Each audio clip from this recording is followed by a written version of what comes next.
Природа не терпит пустоты. Для подземной добычи алмазов это крылатое выражение, жесткое правило. Каждый день вместо руды, поднятой на поверхность, отработанные выработки заполняются специальной закладочной смесью.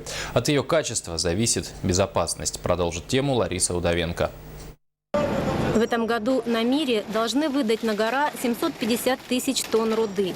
А здесь, на закладочном комплексе, приблизительно такой же объем бетонной смеси будет подан в отработанные выработки.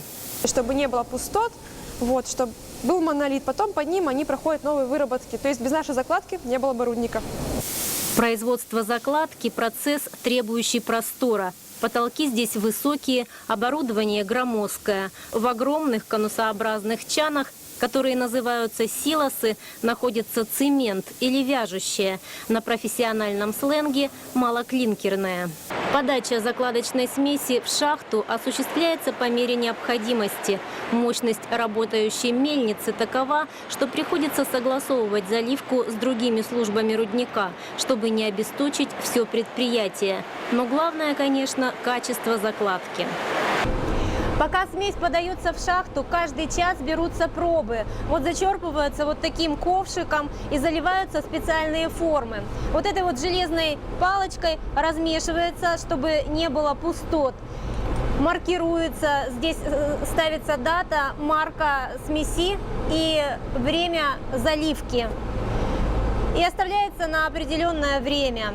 Через 28 суток такой куб уже подвергается проверке на прочность. Это прежде всего безопасность. Закладочная пробка в отработанных выработках должна быть такой, чтобы выдерживать давление породы, не разрушаться и не проседать. Видите, он даже не разрушился. Он как был, в принципе, он такой и остался. То есть, если бы была плохая прочность, он бы прям разрушился вдребезги. А тут он просто дал трещины небольшие. Все, выдержала свою прочность кубик.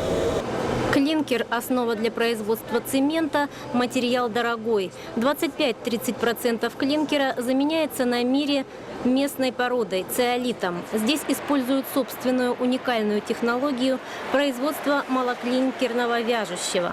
Расходы сокращают и за счет внутренних ресурсов.